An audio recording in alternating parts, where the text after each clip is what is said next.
nonfiction in November.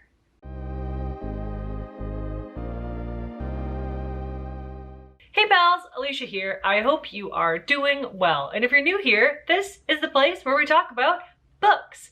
Today we're going to talk about some nonfiction books, specifically some nonfiction books that I would like to read soon.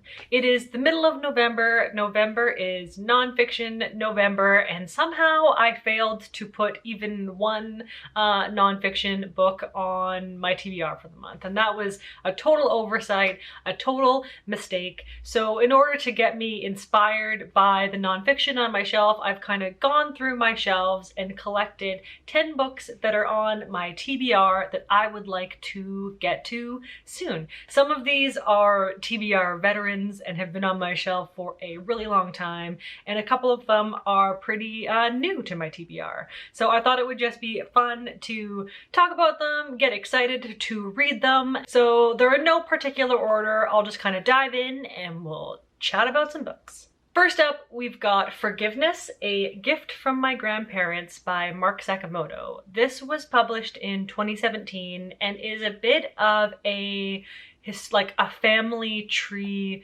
memoir. So in this story, Mark Sakamoto tells the story of both his paternal great-grandfather, who was in World War II and became a prisoner of war in Japan, but then also his maternal great-grandmother, who was a Japanese Canadian living in Vancouver, who during World War II, her family was essentially expelled from where they were living and had to move somewhere else, and her family was essentially enslaved. The treatment of Japanese Canadians during World War II, or even just historically in general, is quite horrific and atrocious. And so Mark Sakamoto kind of details both sides of that experience during the war, and then how over time his great-grandfather's daughter and his great-grandmother's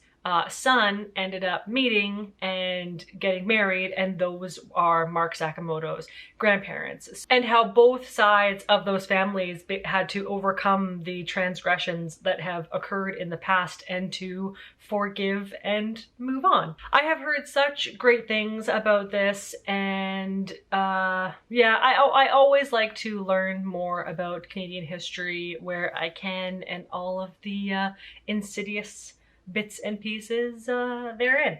Next up, we've got 21 Things You May Not Know About the Indian Act by Bob Joseph. Bob Joseph is from the Gwawa-Anak Nation, and this was published in 2018.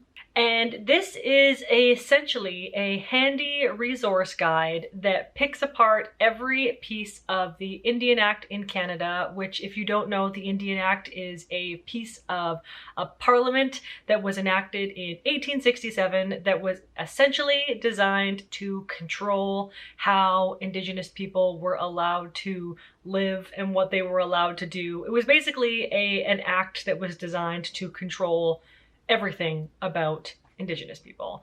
And this act is still in place today. I believe there have been a few amendments to it over the years, definitely not enough. This guide basically goes through the entire Indian Act, shows the repercussions that this has had on Indigenous people, and just basically outlines how fucked up this thing is. This seems like required reading for Canadians, so I'm very eager to do a bit of learning.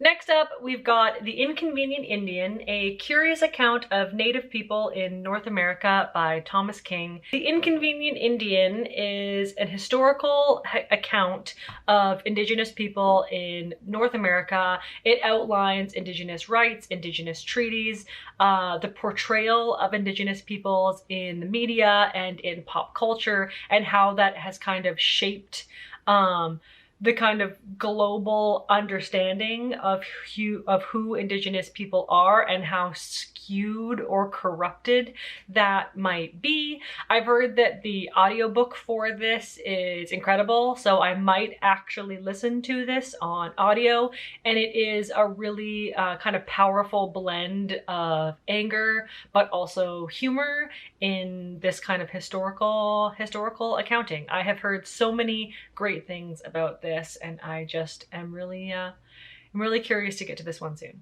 Next up, we've got a bit of a non-fiction crime story about dinosaurs. We've got The Dinosaur Artist, Obsession, Science, and the Global Quest for Fossils by Paige Williams. This is an account that was published in 2018, and Paige Williams does a deep dive on an auction that occurred in 2012 where a man from New York bought a fully articulated T-Rex in an auction plot that was being sold from Mongolia.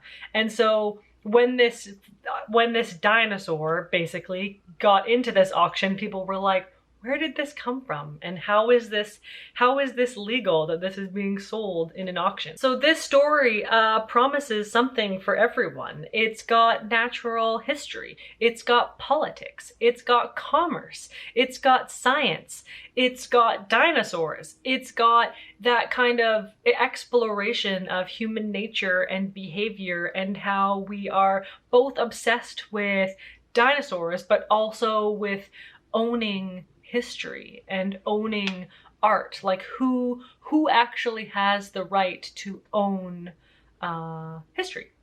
So this just sounds really great. This sounds like a really cool like true crime story, but with a focus on dinosaurs. Next up, we've got The Indifferent Stars Above, the harrowing saga of the Donner Party by Daniel James Brown.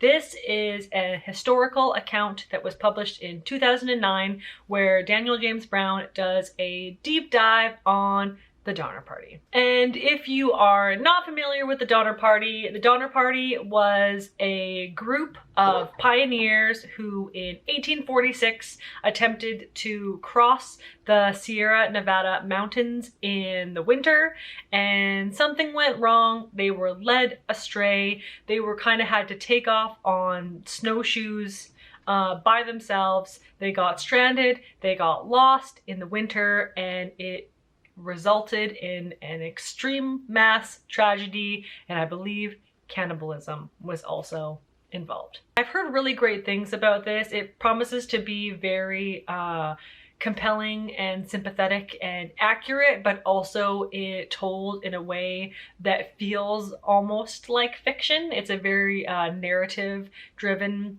historical account. I picked this up at the same time that I picked up The Hunger by Alma Katsu, which is a horror novel inspired by these historical events, and I kind of want to read them back to back. I think I want to read The Hunger first to kind of get that fantastical, far-fetched version of the story, and then read the historical account to fill in all of the facts and the blanks.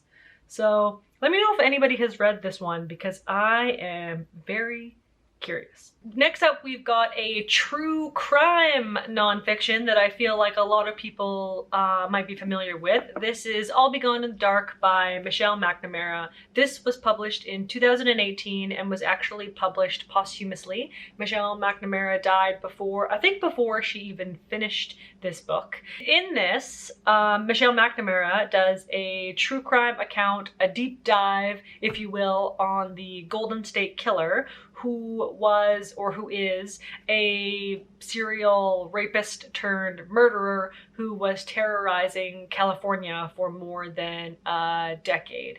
And I'm not sure if they are linked or not, but shortly after this book came out, I think even within the same year, the Golden State Killer was caught. And I'm not sure if that's because he was all over the media again, or what actually, or if some of the facts in this that Michelle McNamara uncovered led to that arrest.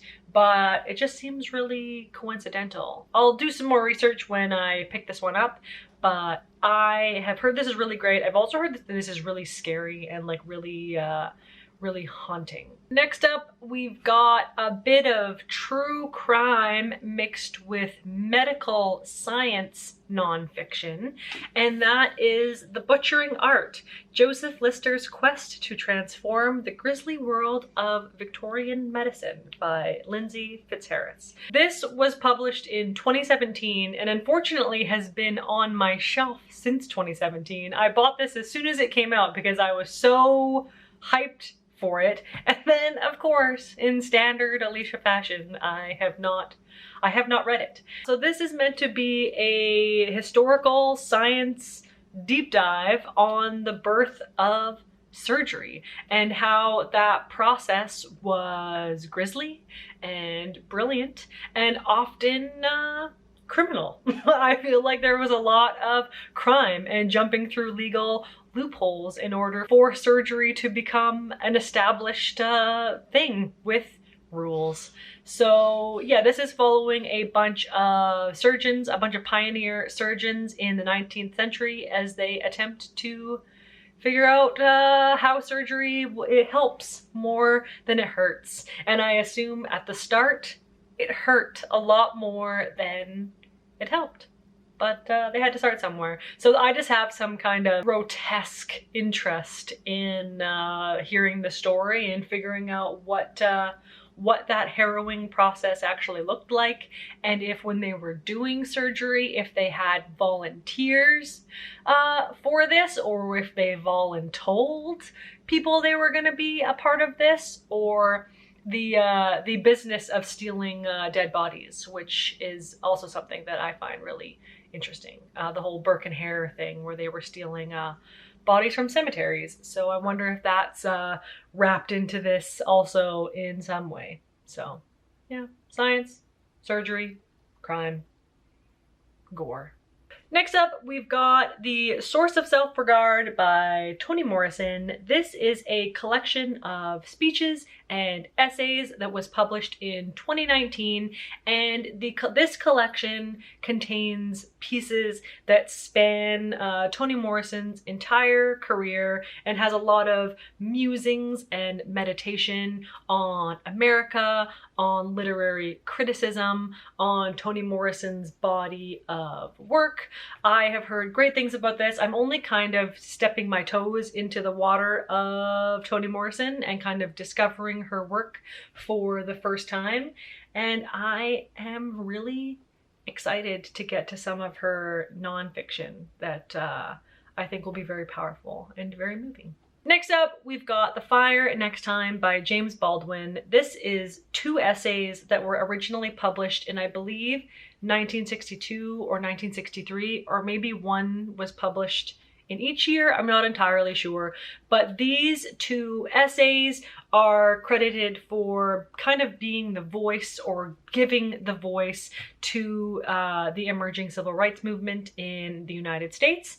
And earlier this year, I read Between the World and Me by Ta-Nehisi Coates, which was incredible. That was two letters that Ta-Nehisi Coates wrote that were published in one book, and he wrote that he was heavily inspired by James Baldwin's The Fire Next Time when he wrote that. So I really want to go back and read that inspiration. I have heard tons of great things about this, that it's very powerful, that it's very moving, that it's really kind of a call to Americans, both black and white, to dismantle the kind of history and legacy of racism in America, which is still more prevalent now than ever. So yeah.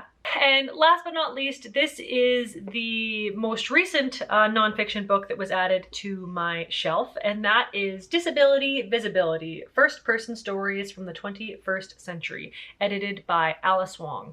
I heard about this collection of essays recently on A Sunny Book Nook. I will link her channel below. I am obsessed with her channel. So if you haven't checked her out already, please please do. And this is an anthology collection from different voices that give a glimpse into the disabled experience in the 21st century. So on the back it says, highlighting the passions, talents, and everyday lives of this community. It invites the readers to question their own understanding and celebrates and documents disability culture in the now. It looks to the future and the past with hope and love. So this just seems like a bunch of very unique perspectives that I think is just really important to read. And I've heard this is incredible, and reading underrepresented points of view and voices where we can is truly a gift. I also have this one on my mind for the Bias Breakers read-a-thon. One of the privateer pilot prompts is to read a book where the main character or author has a physical disability or is neurodiverse, and I feel like this anthology collection covers a whole bunch of voices within those communities. So this one might be coming up at me soon. So there you have it, pals. There are a few nonfiction books that are on my immediate TBR, in my immediate kind of horizon that I am thinking about. And this is by no means an exhaustive list. There are so many nonfiction books out there that sound great and that I would like to get to. These just happen to be ones on my shelf that have been yelling at me within the last couple of days, weeks, and months. Let me know if you have read any of these books and what you thought. Let me know if you want to read any of these, and maybe we can read them together. So thanks again for being here, pals. I just absolutely love hanging out with you all and talking about some books. So take care out there, stay safe, stay spooky, and until next time, see ya, bye!